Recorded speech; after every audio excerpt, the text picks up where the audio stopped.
Esto es Macedonia Salvaje.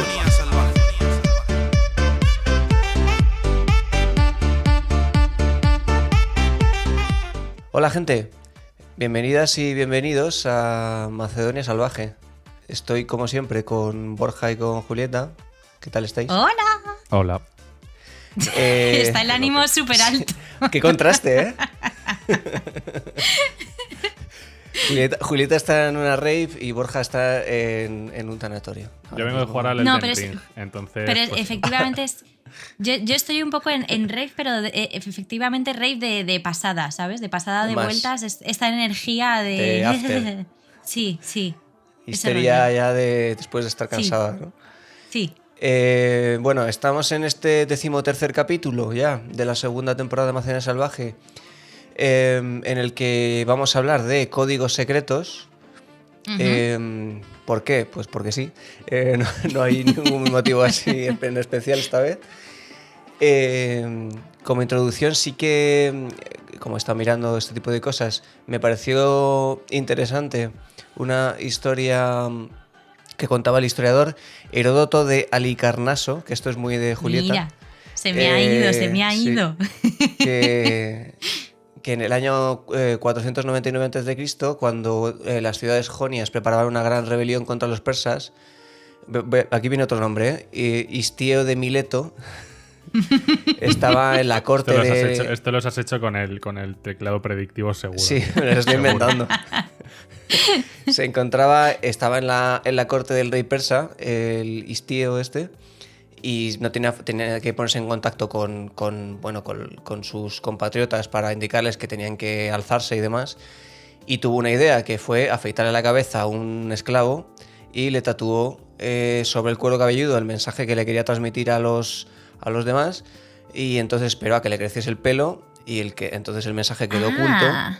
Claro. Entonces, a continuación envió a este esclavo a Mileto, donde le volvieron a afeitar la cabeza y pudieron leer el mensaje, que era un procedimiento... Estos son muchos meses, ¿eh? Es un poco permanente. Estaba muy todo, pensado, ¿no? sí. El procedimiento era muy era ingenioso, y luego el tema es que de alguna forma el propio mensajero tampoco podía leer, por lo menos cómodamente, el mensaje, ¿no? Entonces, imagino que además el esclavo seguramente no sabría leer tampoco, o sea, que no podía leer el mensaje en ningún caso. Era un objeto en todas sus formas, ¿no? Claro, sí. Y él tampoco tenía forma de revelarlo porque lo tenía ahí en la cabeza, seguramente no sabía que lo tenía ahí puesto, aunque hubiera sido sometido a un interrogatorio o a tortura o a lo que les apeteciese a los persas.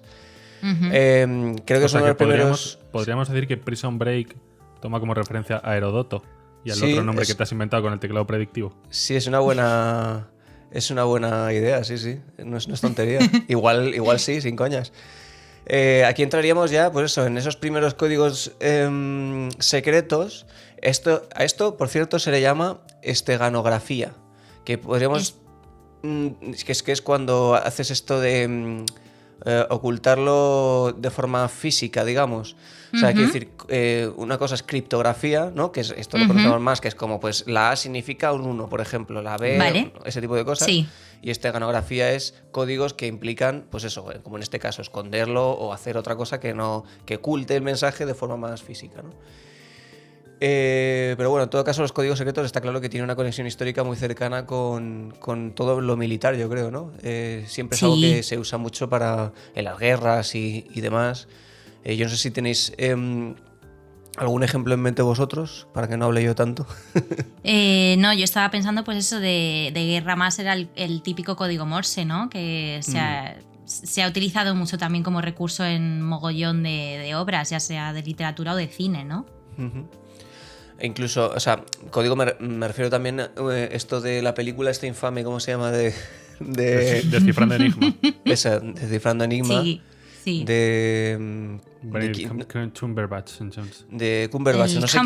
No sé quién la dirigía, la verdad. No, yo no me acuerdo.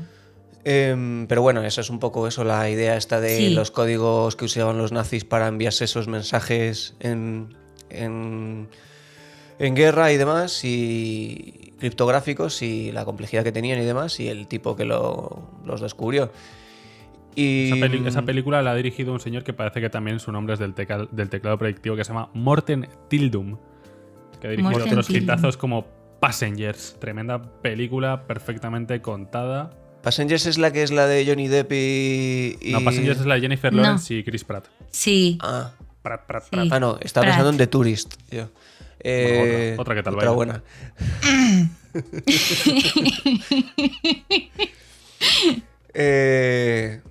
En todo caso, os iba a preguntar, porque siempre procede, ¿vosotros habéis hecho alguna vez algún código secreto? ¿Habéis tenido algún código secreto así? Es que, tío, yo lo estaba pensando y es que en el cole o con amigas, o sea, muchas veces esto es un poco también afianzar relaciones, ¿no? Porque al final creas un lenguaje con amigas, ¿no? Que esto yo creo recordar que algunas veces lo hacíamos y determinadas palabras significaban otra cosa, ¿no? Pero que es algo como para excluir a los otros y hacer piñita, ¿sabes? Sí, claro. O en las notitas de clase y cosas así.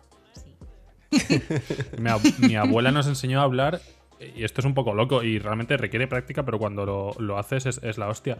Nos enseñó a meter ti entre cada sílaba. Ujú. Uf. Y seguir el ritmo de eso es una movida, ¿eh? Sí. O sea, ahora sí. mismo no sería capaz de hacerlo, mi abuela sí. Pero muy loco. De esto yo recuerdo... ¿Qué quería ocultar tu abuela? ¿Qué Yo creo que era secretos? mi abuela era francmasón, ¿sabes? O alguna movida así. Estaba en una sociedad secreta.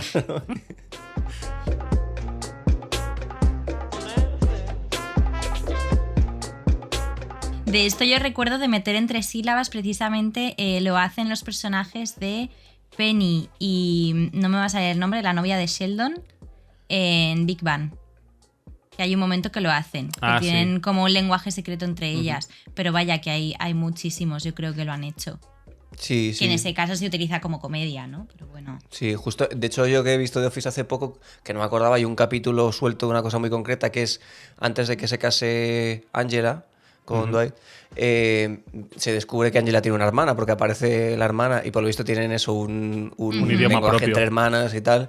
Y es una cosa que introducen ahí en plan, pues para introducir que Angela es una cabrona como siempre, pero bueno, vamos.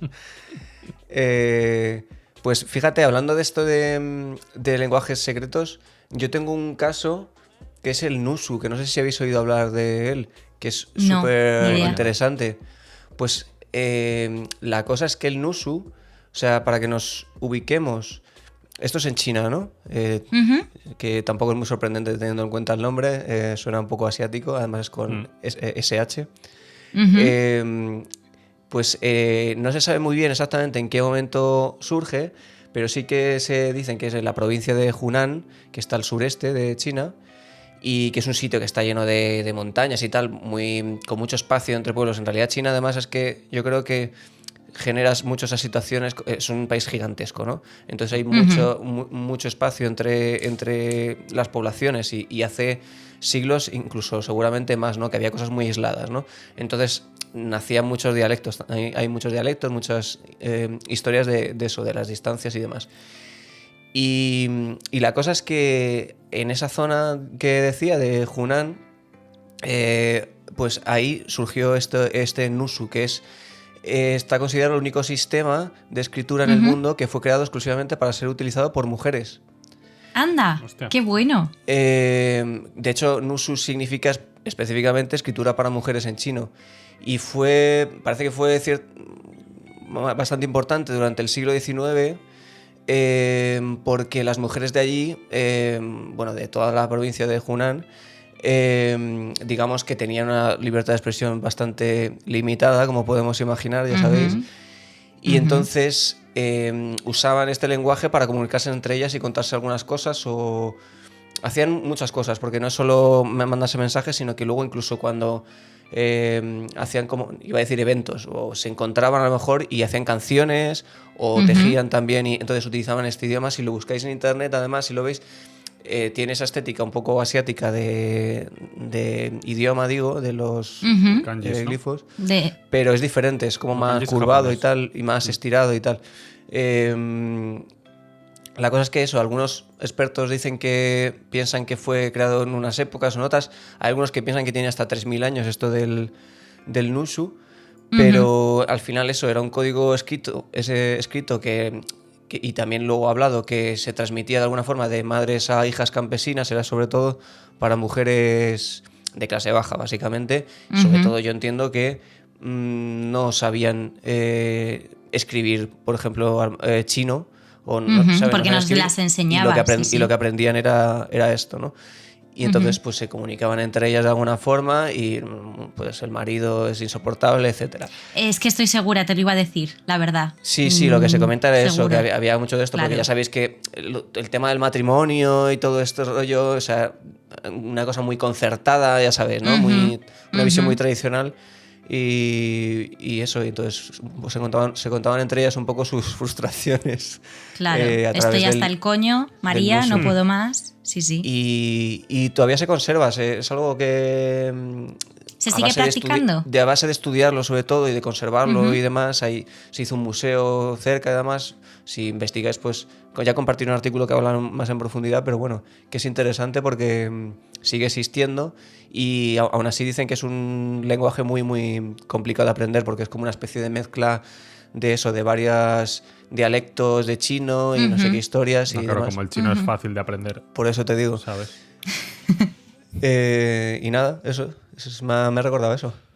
Yo estaba pensando también, ahora que lo decías, en una exposición que está ahora en el CaixaForum de Madrid, que es sobre tatuajes, y una de las secciones era sobre las personas encarceladas creo que era en México, cómo empezaron a desarrollar también un determinado lenguaje para contar su historia mediante imágenes, que a partir de ahí empezaron a desarrollar más lo que es el tatuaje de un estilo, pues eso, más carcelario, ¿no? Pero me ha recordado a esto también, está muy guay. Si alguien tiene la oportunidad de ir a verla, está bastante chula. Está guay. Está chuli.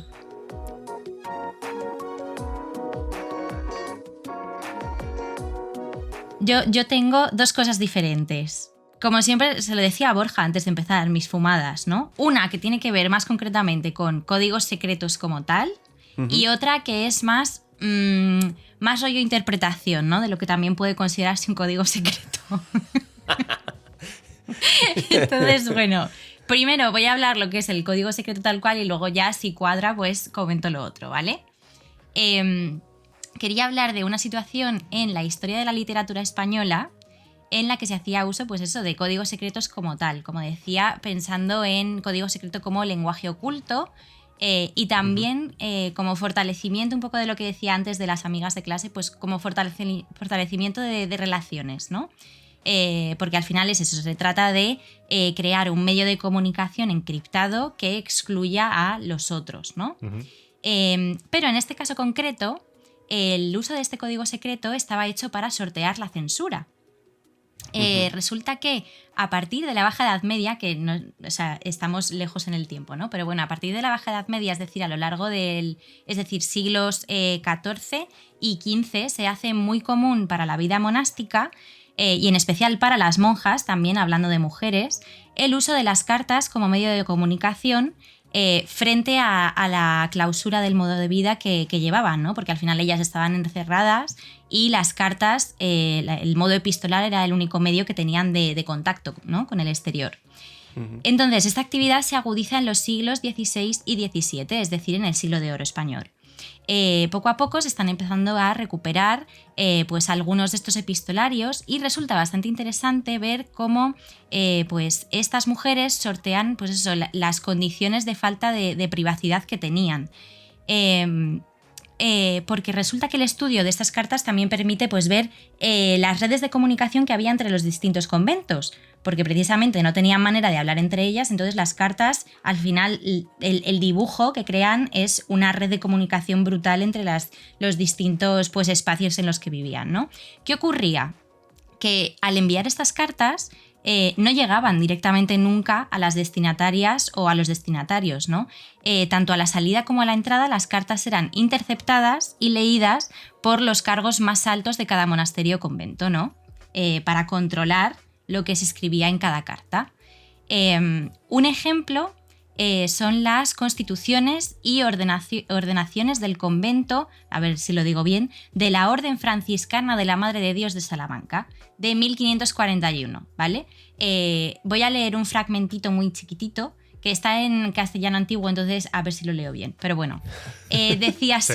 Se viene. No, es que decía así, porque es que me parece muy fuerte. Decía, de las cartas que a la puerta vinieren, sean llevadas a la madre, a la cual mando estrechamente todas las lea sin diferencia alguna de personas.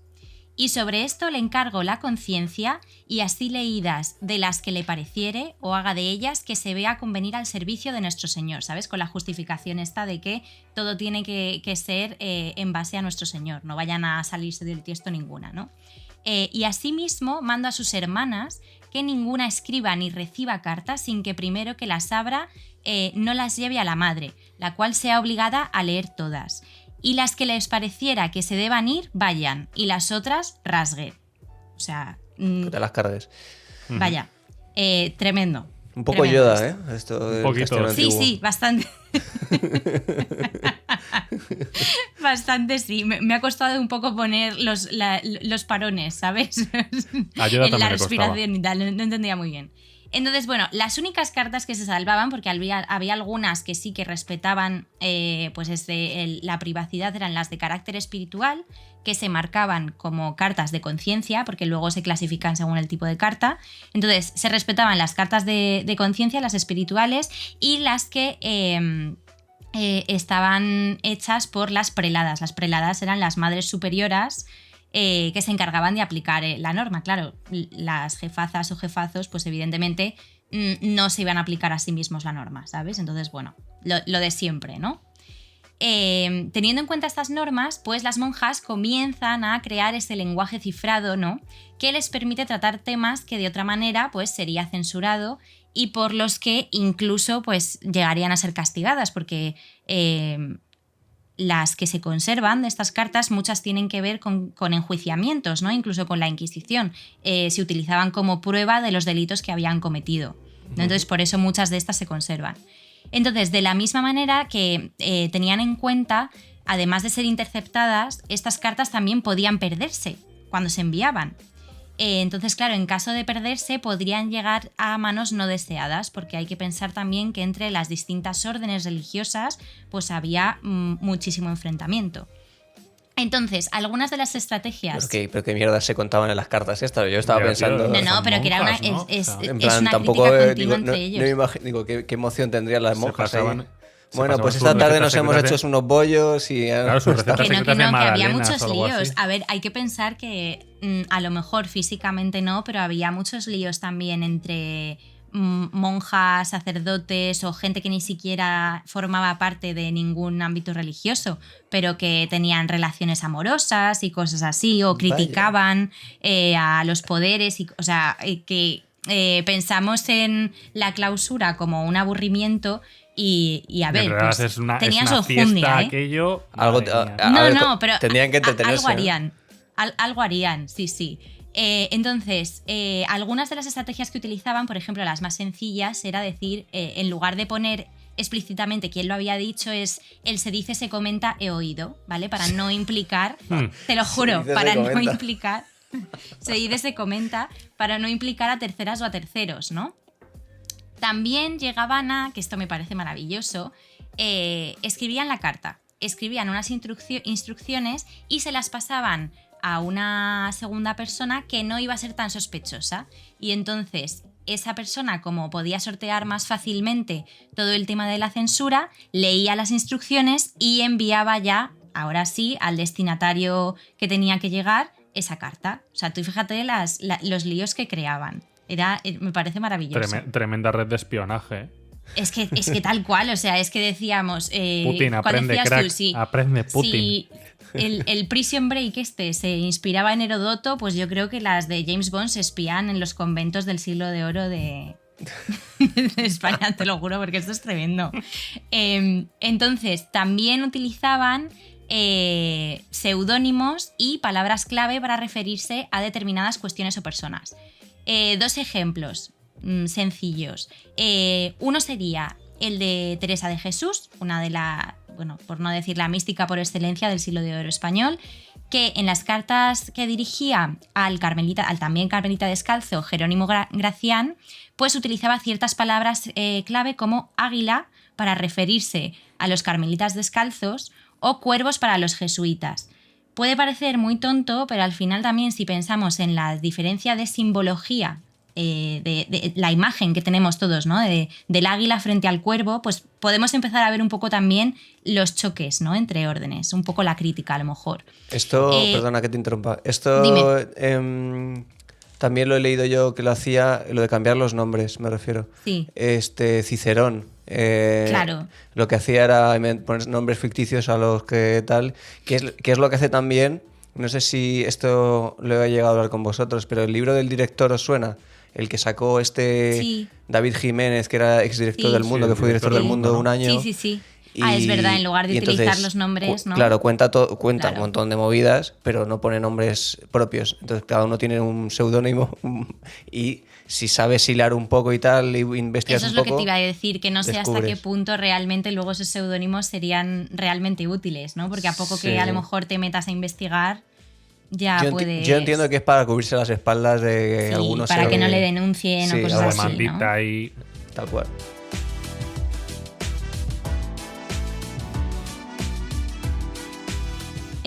Otro ejemplo sería el de la franciscana Sor María de Jesús de Ágreda, que en sus cartas dirigidas al jesuita Francisco de Borja, cuando quería hablar, por ejemplo, de Borja,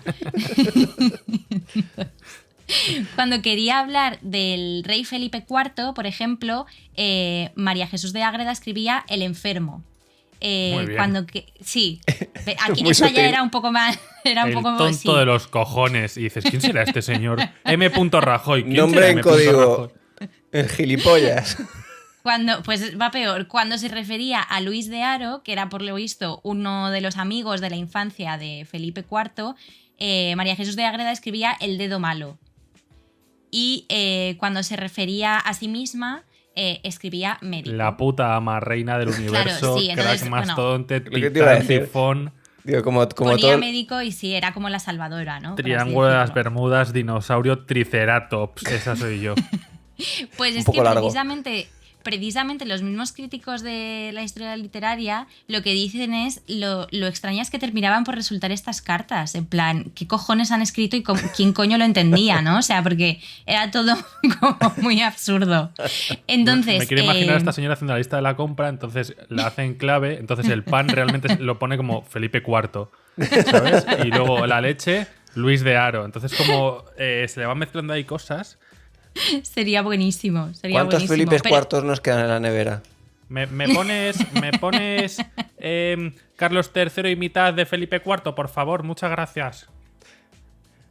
Bueno, el caso es que es eso, que incluso hoy en día hay algunas palabras en clave que no han conseguido encontrar su referencia. Entonces, bueno, pues ahí Qué lo guay. dejo. Es bastante curioso, la verdad. Y esto. A mí me recuerda un poco, ahora que has dicho un poco de lo de la censura y cómo esquivar la censura y demás, a Sí. lo del código Hays. Esto no sé si os suena. Que Bueno. el código Hays es un reglamento que hubo en Hollywood, fue entre el 34 y el 68. O sea, fue bastante tiempo en realidad. Que era pues es un reglamento que hubo en la industria cinematográfica, creado por William H. Hays, que era miembro del Partido Republicano y fue el primer presidente de la Asociación de Productores y Distribuidores de Cine de América. ¿Por qué hicieron un código o un reglamento? ¿O en qué consistía, mejor dicho?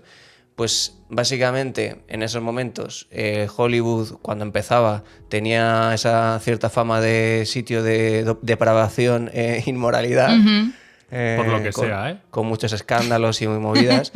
Entonces crearon la Asociación Cinematográfica esta y hicieron eso, presidente a este tipo, para crear un código de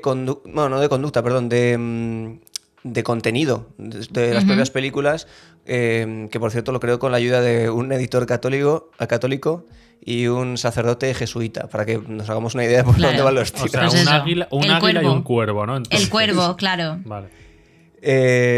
Entonces, al principio, porque esto creo que se hace en el 1930, los primeros años se esquiva un poco, o sea, está ahí, pero bueno, más o menos hay películas que lo esquivan, no sé qué. Pero a partir del 34 se pone la cosa un poco más estricta, ¿no? De hecho, las películas de esos años previos, que se les llaman a veces pre-code, ¿no? Los momentos del precódigo, algunas fueron recortadas o recensuradas, vale. basadas ya en el código de forma estricta. Y tengo apuntadas algunas normas para que nos hagamos una idea del tema. He apuntado las que me parecían más llamativas. La más mítica es lo de los besos, que estaban limitados y medidos, estaban cronometrados. En plan, no podías... sí. De hecho, hay un ejemplo muy famoso que es el de Encadenados, de Hitchcock, donde Cary Grant y Ingrid Bergman se van a besar. Y en vez de ser un beso que dura muchísimo, son varios de 3 segundos cada uno. Entonces fue la forma de esquivar un poco este... Tenía un pavo en el rodaje que se acercaba y decía aire, aire, aire, y empezaba a separar. ¡A un motel! ¡A un motel! Eso, alguna cosa así. El motelero. Suena coña, pero era un poco casi así. Sí, probablemente sería así, sí. Luego, por ejemplo, los crímenes no podían mostrarse de forma muy explícita. De hecho, se hablaba de que las técnicas de robo no se podían mostrar. No vaya a aprender a alguien cómo robar un banco, que la gente ¿sabes? empiece a robar cosas. Madre mía. O el asesinato ponía, no se debe mostrar de forma que suscite imitación. Se intentaba reducir el número de armas, el alcohol... Se intentaba reducir el número de armas en Estados Unidos. Sí, sí. A ver... El lenguaje... Claro, el medio para reducir las armas en Estados Unidos es censurar las películas, ¿sabes? No plantearse poner alguna, cambiar la ley o cosas así, ¿sabes? La culpa es de las pelis. Thoughts and prayers, chavales? Thoughts and prayers. El lenguaje malsonante, evidentemente, era eliminado si no estaba muy bien justificado, especialmente si eran blasfemias, por supuesto. Hombre. Luego el tema del sexo evidentemente es un caso aparte porque era muy tabú. De hecho, el ombligo de la mujer estaba prohibido enseñarlo. Sí.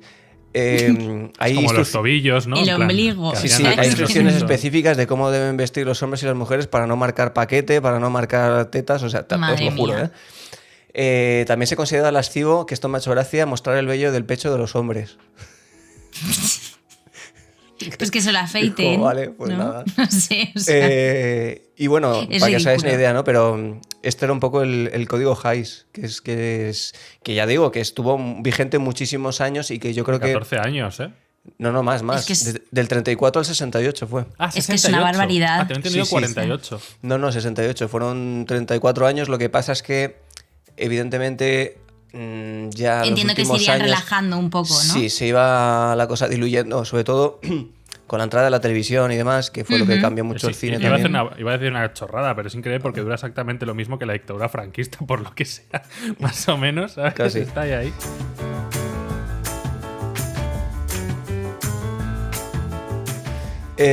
Pues lo que digo, al final se fue apagando un poco porque evidentemente llega un punto donde ya no tenía pies ni cabeza, ¿no? Pero y de alguna forma lo que lo sustituyó es el código de edad que tenemos ahora parecido, ¿no? Esto de hecho, sigue siendo un poco absurdo si miramos esos códigos de ahora de las películas y demás. Sí, bueno, o el que ponen en los discos de parental... justo. Esa pegatina esta negra, que eso es una... No sé Con si las sabéis letras, esa sí. historia, lo estoy diciendo un poco así de memoria, pero esa pegatina o esa sociedad o asociación la crearon unas madres en los años 80 preocupadas por lo que escuchaban sus hijos, que es como, señora, pero... Pero ha sido un poco, yo creo que más hoy en día un poco subversivo, ¿no? El símbolo, porque ahora incluso a lo mejor esto es algo que me estoy inventando yo y una impresión que tengo yo, pero como que se utiliza también como un poco marketing o para mostrar precisamente Sí, claro, que es decir, esto no es claro. considerado para públicos tal, pero es guay, ¿sabes? No sé. Eso al final, los que más se hicieron con eso fueron el mundo del rap. Dijo, sí, no te preocupes, voy a explotar esto a saco. Claro, y luego en claro. el mundo del cómic, también sobre los años 60, años 70, también había un código de censura. De hecho, tú lees los cómics de los años 60 de Batman y así, es como muy... Es como la serie de Adam West, chorraditas, porque no Blanco. dejaban enseñar, eso es, no dejaban enseñar nada, literalmente. Y esto también duró unos años, duró hasta los... voy a decir que del 50 hasta los 70 prácticamente, una cosa así, cuando ya se empezó a abrir y todo esto. Pues ya Madre veis. mía, me parece un poco surrealista. A ver, de hecho, Todo. hablabais Aunque tiene del franquismo. sentido. El franquismo pasaba Sí, sí. lo mismo, ¿no? Sí, Había sí, censura. lo mismo, Sí. exactamente. Y de hecho había Sí. eso, había ciertos códigos o ciertas ideas Hay un capítulo súper interesante saltarse, del Ministerio del Tiempo que justo habla de esto, que es el que hablan de la película de Viridiana, de Luis Buñuel. Ujú. Y de Ujú. cómo se tenían que ir saltando su censura porque esa película Claro. se tenía que estrenar y todo esto. Y me hace mucha gracia porque el comisario, el censurador, es uno de los de Ojete Calor. Es Areces. ¿Areces? Areces es. Sí, ¿Qué dices? sí, sí, sí. Sí, sí. Me hizo mucha gracia decir, hostia, y lo hace bastante bien, la verdad. Pero claro, yo no podía dejar de pensar en eres bien joven, ¿sabes? Entonces, Bueno, esto es muy paralelo, perdón, pero el artículo que ha sacado, creo que el Confidencial, sobre los 20 años de estos, de Areces y de todos estos, de los de Cuenca, es increíble leerlo. Increíble. De verdad. Vale. Merece la pena. Nos lo Para apuntamos. buscarlo. Que yo estaba pensando también con esto de lo de que estáis comentando de la censura, lo que pasa es que no lo he mirado mucho, pero igual que lo del Parental Advisory, como también al final los creadores tuvieron que, pues eso, que a lo mejor basarse más en símbolos o en cosas más... El lenguaje es que no sé- audiovisual. Sí, para sortear precisamente eso, o la ironía, por ejemplo, o cosas así para que no les censurasen. No lo he mirado mucho, pero es verdad que es otra parte probablemente bastante interesante de toda la mierda que fue la censura, ¿no? Mira, justo de lo del Parental Advisory, lo tengo aquí. Los álbumes empezaron a ser etiquetados con el mensaje contenido explícito en el 85, tras la presión impuesta por el Centro de Padres de Música y Recursos, quienes consideraban que el heavy metal contenía letras y portadas en los discos que podían considerarse como ofensivas o explícitas. Bueno, Bueno, es que es lo que hablábamos también En fin. en lo del diablo, que la persecución... ¿Esto de qué años era, Borja? este era De los años 80. Sí. Es que justo cuando hablamos sobre lo del diablo, una de las hablaban de la persecución de pues toda esta estética, ya no solo la música, sino los juegos que jugaban y demás, y de cómo como lo diría, se consideró diabólico todo esto y se le persiguió. Que Sí, no, de esto al hecho final ya no tiene ningún tipo de sentido. Te quiero decir, es que hasta hay discos de Britney Spears que tienen esta pegatina. ¿Sabes? Que es que al juicio este que hubo se presentaron gente de Twisted Sister, Frank Zappa, Dee Snider, diciendo, pero oye, pero es que esto es una expresión Ya. artística, esto no... Ya. Es un poco como lo que ha pasado ahora con David Suárez. ¿Sabes? Así un poco de Hombre. no saber diferenciar una cosa de otra. Pero bueno, Pero- a mí lo que pero me lo- sorprende es que a día de hoy siga estando esto así. Pero bueno, yo qué sé. Que le iba a decir que lo jodido de lo de David Suárez es precisamente que está judicializado. O sea, se judicializó Claro. todo Sí, esto. esto también, ¿eh? ¿El qué? ¿Pero el qué? Lo de poner la pegatina esta, el Parental Advisory, Ujú. hubo un montón de juicios a raíz de esto. Que en un Pero para principio que se le iba- quitase, no pusiese No, las- para que se pusiese. Ah, bueno, pero quiere decir que yo no voy a comparar que él te ponga una pegatina que te puedan meter en la cárcel. Claro. Quiero decir, No, evidentemente no. No, pero Evidentemente no. por todo se empieza, ¿no? O sea, quiero decir Sí, que sí, al final claro, no, siempre hombre, es sí. el, Sí, a el ver, sí. medio para ir rascando. Hay un libro que nos hemos la- leído los tres que habla precisamente Sí. del puritanismo Sí, sí. yanqui y que creo que define bastante Sí, bien en sí, todo esto. o sea que- sí. Cierto.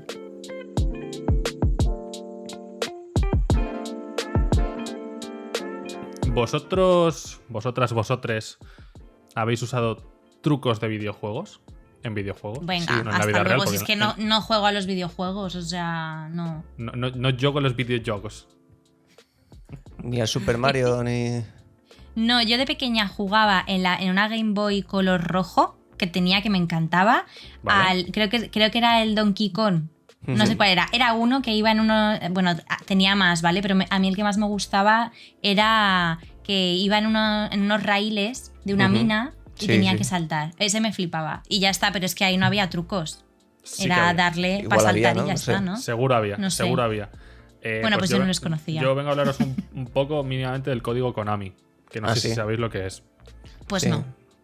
¿Tú sabes decirme toda la No, secuencia? no me acuerdo. No. Arriba, abajo, izquierda, derecha, B, A, select, 1, start. 2, 3. Sí. Es una coreografía en realidad. Bueno, el código Konami. ¿De La dónde mano sale? arriba, cintura sola. Sí, es que sí. Da media. 1, el Breaking Dance. 2, Danza kuduro. el código Konami, no sé si sabéis de dónde sale, o no sé por qué, no sé si sabéis por qué existen los. Yo creo que ya cada vez se usan menos, pero ¿por qué Los existen los trucos. códigos de trucos Yo- en los videojuegos? Yo sé que el creador del código Konami se murió hace no mucho, que salió un Hace poco nada. en Twitter y tal, pero no sé más allá de eso. O sea, Bueno, pues básicamente, efectivamente, el creador del código Konami era un diseñador de Konami, valga la redundancia, un game design que se llamaba Kazuhisa Hashimoto. ¿Qué pasa con este señor? Pues este señor le encargaron en el año 85 hacer un port. Un port es llevar un videojuego que está en una plataforma a otra. que es una cosa bastante jodida. Es una cosa muy, muy jodida, pues por cómo están construidas cada una de las máquinas, por una serie de cosas. Sí, que es como Es como Sí. es hacer- traducción, sí, tal cual, ¿no? De tal un cual, lenguaje tal a cual. otro lenguaje distinto. Sí. Bueno, pues el juego en cuestión era un juego de una máquina arcade que se llamaba Gradius. No sé, a mí ni me suena, y la tenían que llevar a la NES, a la Nintendo Entertainment System. ¿Qué le pasó aquí a nuestro pana Kazuhisa? Pues que descubrió que el juego era dificilísimo de jugarlo. Entonces, él intentaba aportarlo a la NES, pero no se pasaba ninguna puta partida, porque era un juego difícil. Entonces lo que hizo fue crear un código, que es este, el que ahora conocemos como código Konami, pero que antes se llamaba código... Ha pasado por varios nombres, porque se empezó también llamando código Gradius, luego código Contra por otro videojuego mítico y tal, que básicamente lo que hacía es que cuando el Kazuhisa metía ese código, desbloqueaba todas las habilidades del juego. Ah, Directamente. Los códigos de los cheat codes que se dicen, en realidad eran cosas que utilizaban los game designers para que a la hora de ir testear rapidito ciertas y cosas fuese avanzar. más rápido. ¿Qué pasó? Este fue el primero de la historia, ¿eh? Arriba, abajo, abajo, izquierda, derecha, BA, select, start. Desbloqueabas todo esto. Ahora mismo el código Konami, dentro del universo así de los videojuegos, es como una especie de... Es pop, es una cultura pop, y lo han utilizado en un montón de videojuegos. Los GTAs, de hecho los GTAs, cuando salió, me acuerdo, el GTA San Andreas, que fue un boom encima entre los chavales de mi edad, era muy raro ir a casa de un chaval que tuviese el GTA, que no abrieses la caja de la Play y que tuviese al lado una hoja con absolutamente todos los códigos para quitar las estrellas, añadirte estrellas, ganar dinero, munición infinita, vida infinita. Había uno que era buenísimo, que era que los coches se vuelven locos directamente. Coches voladores había, ¿no? Coches voladores. Estaba guapo Peatones armados. Que tú dices, pero si es Estados Unidos, eso tendría que haber estado desde el principio, ¿no? O sea, no sé por qué ahora mismo esto. Y se sigue utilizando a día de hoy este código, ¿eh? Al final es como muy simbólico en la industria del videojuego y todo esto, pero por ejemplo, el BioShock Infinite, que es un juego bastante... que no ha envejecido muy bien, para qué engañarnos, si lo insertabas en un momento concreto del juego, desbloqueabas el modo 1999, que hacía el juego jodidamente difícil. Infinitamente más difícil. O luego se puede utilizar para cosas muy estúpidas, como por ejemplo en el GoldenEye, el mítico juego 007 de la Nintendo 64, creo que es. Creo que si lo insertabas, lo único que hacía es que las cabezas de los personajes eran mazo gordas. Ya, cabezones. Sí, tal cual, cabezones. Molaría, estoy pensando ahora que molaría que eso, o sea, se pudiese hacer en la película de GoldenEye. ¿Te imaginas? Meter el código con el mando y que de pronto sean todos cabezones. Pues, de hecho, eso mismo también llegó a puntos que es que se podía hacer en los Pro Evolution Soccer, los juegos de fútbol, también había códigos y trucos y en para FIFA jugar. también. En el FIFA también, pero es que había... no sé si te acuerdas, en el Pro 5 creo que es, que podías jugar montado en avestruces. Sí. qué bueno. Sí. Y en el FIFA Eso es yo me acuerdo, divertido. el primer FIFA que jugué, que no voy a decir cuál es porque no quiero sentirme viejo ahora. El mío fue 98, a mí no me importa, yo no tengo ningún problema. Yo me acuerdo que había códigos, esos trucos y tal, y había uno que era como de rayos. Entonces, caían rayos y fulminaba a los jugadores. ¿Y los ibas perdiendo? Sí, Ah, era vale. como si te los expulsaran, digamos. Entonces le caía un rayo y se hacía polvo y tal, y ya no estaba.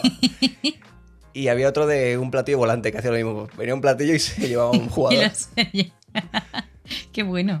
Pues luego lo compartiré cuando salga esto, porque hay un artículo muy breve de Javier Monfront en Hipertextual que tiene unos cuantos años que explica un poco la historia de este código, Ujú.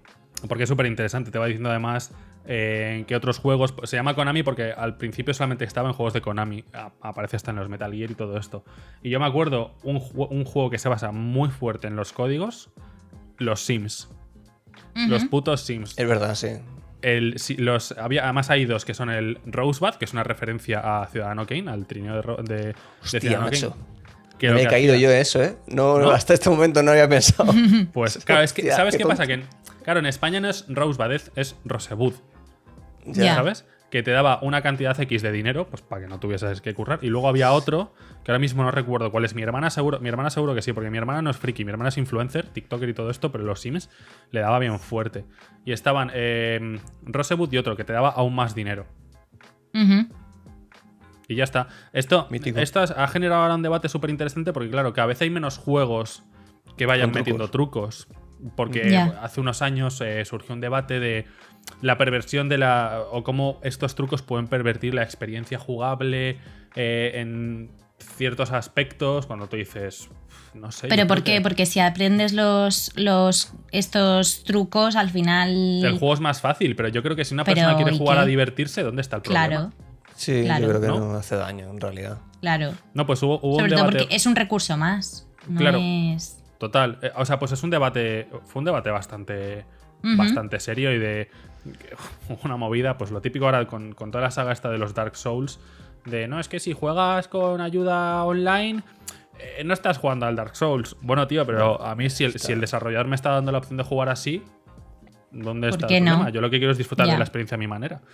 Entonces, Ya. desde aquí digo, si te dejan usar trucos, usa putos trucos, joder. Bueno, no te porque al amargues la final vida. también, a ver, corregidme si me equivoco, pero a lo mejor también los videojuegos muchas veces se toman desde el punto de vista competitivo o de, Sí, claro. ¿sabes? Entonces, a lo mejor si lo concibes así, pues sí, es como si la gente estuviese haciendo trampas, pero al final es lo que dices tú, es algo lúdico, o sea, es para que lo disfrutes, entonces, bueno, no sé. Hay un juego ahora. Bueno, hay ahora como una moda súper interesante que se llaman. Además, con una serie de juegos muy concretos que son las no hits. Es pasarte el juego sin recibir un solo golpe y sin morir una sola vez. Y estos son los juegos de una compañía japonesa que se llama From Software, que ahora ha sacado otro juego y tal. Y hay uno muy concreto que es el Sekiro, que es un juego que técnicamente es dificilísimo. Es un muy buen juego, pero técnicamente es muy difícil.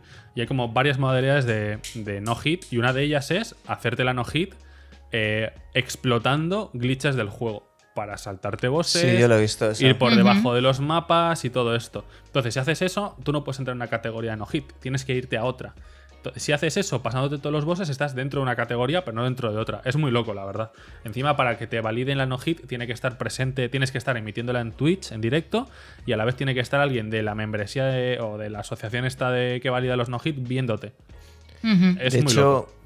hay, como dato, yo el otro día descubrí en YouTube, que estos son bastante conocidos por lo visto, no me acuerdo qué canal era, pero hay un canal de YouTube que se dedica a enseñar speedruns. Speedruns es eso, es pasarse el juego en el menor tiempo posible, ¿no? Como una carrera. Con los desarrolladores del propio juego. Con los ¿no? desarrolladores del juego. Entonces Son los ves a de los IGN, ¿no? Desarrolladores del propio juego comentando descojonados, como dice, es que yo vi uno del Hitman, ¿no? Y entonces se pasaba un nivel en 6 segundos un tío. Sí, sí. Y decían, pues ahí va, un año de trabajo. Sí. 6 segundos.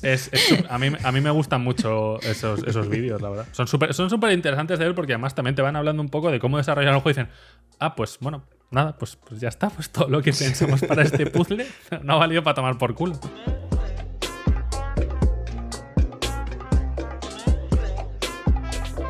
Pues si queréis os cuento mi fumada, porque bueno, Venga, a ver. por Se meter viene. tiempo, pero bueno. Chiringuito No, feminista. es que a lo mejor no tiene, o sea, no tiene que ver literalmente con el tema, pero yo sí considero que se puede pensar en el código secreto. Además me vais a matar un poco porque es que va por el tema oracular y esotérico, ¿vale? Hostia, macho. ¿Qué nos vas a contar? Ascendente K. La Ouija. No, son dos libritos diferentes. Pero al final, pensarlo, son dos libros que al final hablan de... Cuanto más preámbulo... No sé si, más métodos de serio. adivinación. Estás tirándolo. No, métodos de adivinación, ¿vale? Y Vale. pensar la adivinación que en su origen se refiere a la consulta a los dioses, ¿no? Pero que actualmente también pues incluye acepciones de descubrir lo ignorado o resolver un enigma, ¿no? Por eso lo he llevado también un poco por ahí, ¿vale? Para que no me no me matéis con el tema.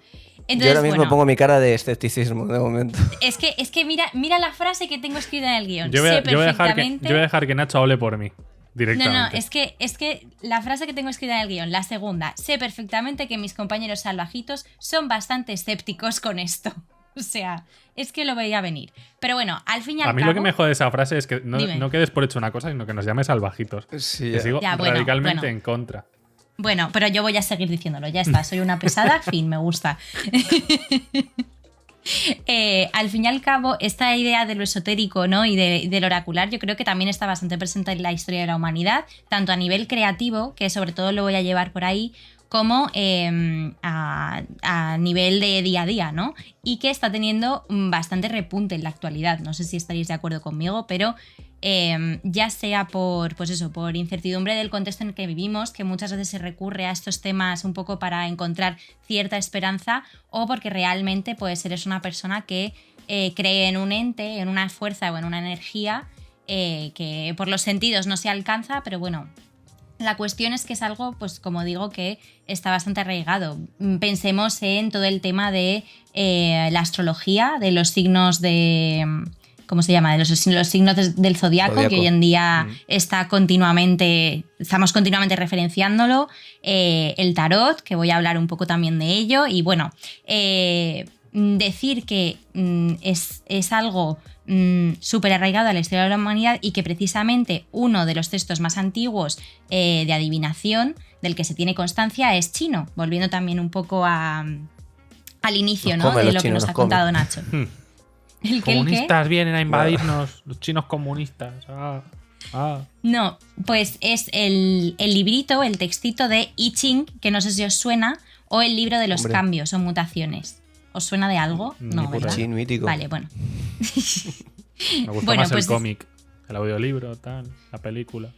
Pues es un libro de adivinación que, según los historiadores, data del siglo VIII a.C., ¿vale? O sea, tiene años y años y años. Y cuyo origen es incierto. Vuelve un poco también por lo que decía Nacho de el lenguaje conformado con el tiempo, porque se supone que parte de una leyenda que dice que fue escrito este librito a 8 manos. Lo que pasa es que 2 de estas manos se consideran pertenecientes a una figura mitológica, el emperador Fuxi. Entonces, claro... Iba a hacer un chiste y te has adelantado el chiste. Porque el chiste iba a ser ese que le iba a escribir. Pues es que literalmente. Entonces, claro, la leyenda como que se da un poco por descartada, ¿no? Pero ahora veremos que a lo mejor sí tiene cierto sentido decirlo así. Y las otras 6 manos serían las del rey Wen y el duque de Zhou, que están más cercanos en el tiempo, y luego por otra parte Confucio, pero Confucio es bastante más tardío que estos dos. Se dice entonces, Confucio. Bueno, no es Confucio. Confucio. Confucio, vale. no lo he leído fatal. Julia Exposer, no tiene ni idea de lo que habla. El que inventó la confusión. Exacto. Entonces, exacto. Entonces, ¿qué pasa con esto más allá de incluir la figura mitológica, ¿no? Pues eso, que son personajes que tienen mucha distancia temporal entre ellos, por lo que no se da como verídica esta leyenda, ¿no? Por lo que sea, ¿no? Figura mitológica, 500 años de diferencia entre ellos. Pero bueno, basada en la historiografía lingüística, se data pues eso, alrededor del siglo VIII a.C. Y precisamente se considera más bien pues un libro de autoría múltiple, ¿no? Escrito por, valga la redundancia, los escribas de la casa Zhou, que es la segunda dinastía histórica de la antigua China, que precisamente fue fundada por el rey Wen, uno de los que se incluían en la leyenda, y también el duque de Zhou, ¿no? De ahí la conexión. ¿Qué pasa? Otra vez de nuevo. Dicen el siglo VIII, lo que pasa es que la dinastía Zhou gobernó desde el siglo XI a.C. hasta el 3 a.C., con lo cual decir el siglo VIII es como decir, bueno, ¿no? O sea, pues hay muchísimo tiempo, con lo cual es eso. De ahí yo pensaba que lo de la leyenda, a lo mejor no tomarlo como algo literal, pero sí pensar, pues eso, que está escrito por un montón de gente a lo largo de muchos años y bueno, pues esto. El Es como caso, no decir casi nada, pero... Eso es. ya, correcto. bueno, pero que intentan ponerle una datarlo en un momento Autor, concreto. mucha gente, a lo largo del Claro. tiempo. Uno Claro, de es ellos, que- un dios. Uno de ellos un dios. Sí, pero bueno, que supongo que es intentar hacer científica la leyenda, cuando la leyenda ya te está diciendo todo, ¿no? La Pero ciencia bueno, se hace. La ciencia. Que es así como lo han considerado.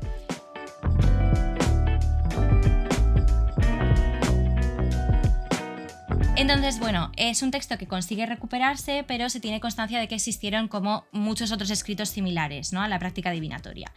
Y concretamente la edición que tengo, que es la pondré ya más adelante en Twitter, es una que incluye un estudio crítico de Gabriel García Noblejas y pues habla un poco del contexto en el que surge, ¿no? Y los rituales, ya sabéis que me gusta a mí hablar de rituales, que preceden a este librito, ¿no? Uno de ellos es la capulimancia, que es que nunca lo digo bien. Capulimancia. No sé si os suena de algo. Hombre. ¿Adivináis qué puede ser esto?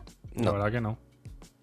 ¿Algo? ¿Nada? Vale, bueno, pues es la Capulimancia. comunicación. A mí me suena que me estás Capulimancia. insultando, la verdad, pero. No, pues- El arte de hacer capullos o algo así. Puedes aprovecharte de inventarte lo que quieras, además. Claro, ahora mismo. No, lo voy a Vamos. decir porque me parece, a ver, un poco tétrico a lo mejor, pero es chulo. Es la comunicación religiosa oracular canalizada a través de huesos de tortugas y bóvidos. Ah, bueno, decir- joder, no sé cómo no lo hemos adivinado, macho. Lectura de huesos. No, pero de los huesitos leían las fracturas de los huesos por medio de un proceso, pues eso, leían y de ahí sacaban el futuro, ¿vale? Y la otra práctica ritual, Yo ¿ves? me quiero Es que no imaginar- puedo con yo me estas quiero caras, de imaginar verdad. La primera persona que dijo eso de, escúchame, tengo una idea que no te vas a creer, que nos va a hacer ricos. El que Me he leer comido un fracturas puñado de setas esta tortuga. mañana y ya Pues, tiene una tío, idea. He chupado 14 efectivamente ranas. les va a hacer ricos, o sea, eran de los... o sea, quiero decir, probablemente serían de las figuras, estos sabios adivinos y tal, eran de las figuras más importantes de la antigüedad para todos. Entonces, bueno, no ricos, pero probablemente vivirían bien. Y el otro proceso ritual era la milenrama, que es la que más se parece al proceso del I Ching. Y diré que yo esta semana lo he estado practicando. Y diré que, independientemente de si te lo crees o no, es bastante divertido el proceso, ¿vale? Que habla más de la intuición personal que tengas que del futuro y la bola de cristal, ¿no? Es que es verdad. Lo curioso y gracioso de este ejercicio ahora, teniendo en cuenta la distancia cultural, temporal, simbólica, contexto social y todo esto, es que tú preguntas, por ejemplo, si vas a encontrar trabajo próximamente o si debes tomar una decisión concreta con respecto a algo, y siguiendo las instrucciones descritas, te encuentras, por ejemplo, con líneas como, ¿vale? Esto es, tú haces la pregunta y por el proceso llegas a leer esta línea. Hay un ir en un fuerte caballo, Fausto. O, es que claro...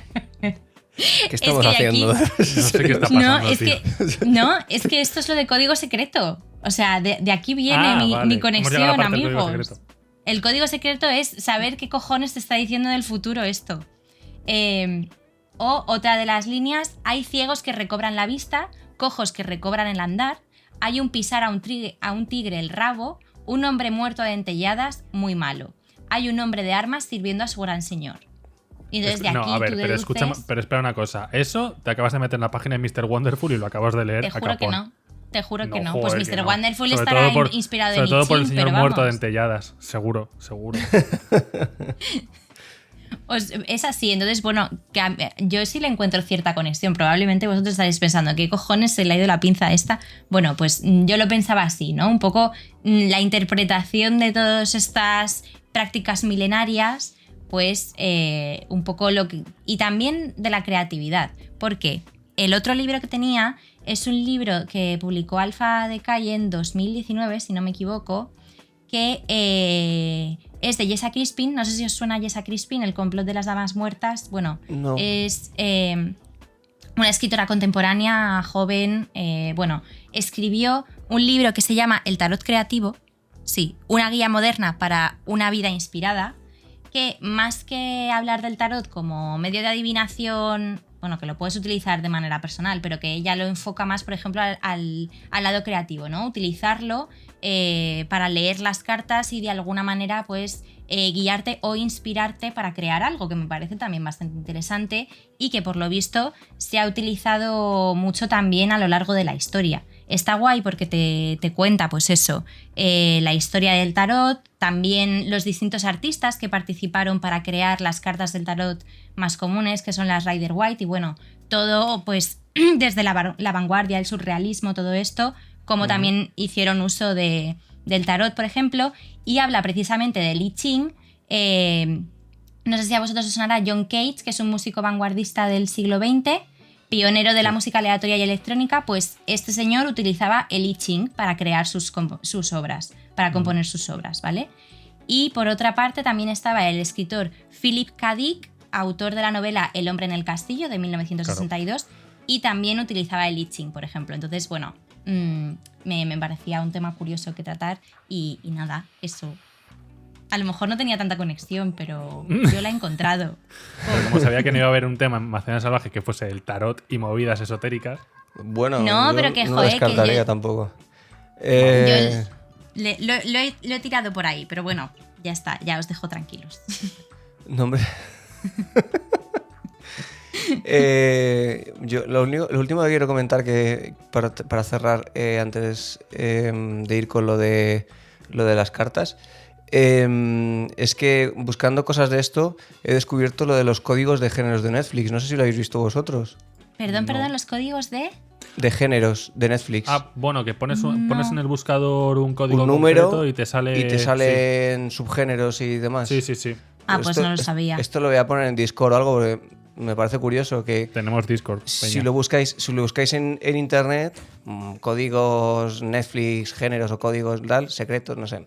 La cosa es que yo creo que a nivel de desarrollo, porque esto seguramente tenga mucha relación además con lo que ha hablado Borja, entiendo que en Netflix hay códigos internos, numéricos, para clasificar las películas, las series, todo el contenido, ¿no? Y tienen un montón de números. Entonces, si tú metes en el buscador el número de lo que sea, te salen, pues eso, películas para niños entre 0 y 2 años. ¿Sabes? Y entonces no te sale, eso no existe como categoría en Netflix visualmente, pero tú puedes poner ese numerito y existe como categorización interna, ¿no? Y es como un código secreto que tienen metido dentro y que puede ser útil si algún día pues estáis buscando una película de, yo qué sé, de detectives. Es que me apetece algo de detectives en los años 20, pues igual hay una categoría porque hay de todo. Así que compartiré para que los tenga a mano todo el mundo. Qué guay. Y nada, y hasta aquí un poco los códigos secretos de hoy. Bueno, pues vamos un poco con lo de las cartas. No sé si en Instagram ha habido movimiento, Borjo. En Instagram volvemos a tener un ganador unitario. Bien. Ha masacrado a todo el mundo. Y Es increíble. A ver, un segundito. Estoy en por repasar, la carta de esta semana era las rosas son rojas, las violetas azules y ya después lo y que cada dos uno huecos en considere. blanco para. Claro. Bueno, pues en Instagram tenemos un solo participante. Chavales, hay que ponerse un poco las pilas, por favor. Esto ya empieza, ¿sabes? Por favor. Que es las rosas son rojas, las violetas azules. Espectro es muy chulo. ¿What? ¿Qué cojones? Este es el ganador de Instagram. Las rosas son El rojas, listón las está violetas altísimo. azules. Espectro es muy chulo. Pero podemos dejar también como ganador vacío, ¿no? A lo mejor. A ver, Porque si es el único. No, que gane. Vale, pues que nada, gane, que que se gane. pone. nada, pues Tremolo Film, felicidades. Has ganado el poder de la imaginación. Nacho te invita a un café imaginativo. Por favor, cúrratelo un poco más la Esto próxima seguro vez. que es entiendo una el juego. referencia. Me cago en la leche. Sí, y no la conocemos, ¿verdad? Es Ray. O tampoco es nuestro Ya colega. lo Ray, sé. ¿vale? Pero es que esto es... Bueno, da igual. Es que tengo ese rollo de que te da de esto... viene Esto de algo y no significa caigo. algo. Pero Es bueno. un código secreto, perdón. Ey. Muy bien hilado. Hilar. Bueno, pues esa es la única interacción en Sí. Instagram. Tenemos Instagram, @Macedonia Salvaje, podéis seguirnos, ponemos cosas, no mucho, pero ponemos cosas. Y en Discord sí que han participado más personas. Sí. Tenemos a Alex Summers, que ha puesto las rosas son rojas, las violetas azules, y yo me excito con tus blue balls, que es un poco referencial, que está bien, Es ¿no? que me hace Sí, gracia sí. la frase siguiente de no rima, pero ¿qué se le va a hacer? En plan, pues que rime, joder, pones otra cosa. Yo valoro el esfuerzo porque hay blue, entonces ahí hay una Sí. relación, aunque sea muy Sí, tangencial. sí. Luego Olatz ha puesto las rosas son rojas, las violetas azules, y si tienen un bebé flor por haber follado, pues básicamente será morado, que es si rima, Ese es- pero Sí, a mí me parece la mejor. necesito entender un poco alta esta poesía, movida, la verdad. Alta poesía, cuidado. Me da miedo preguntar más cosas sobre esto, pero bueno.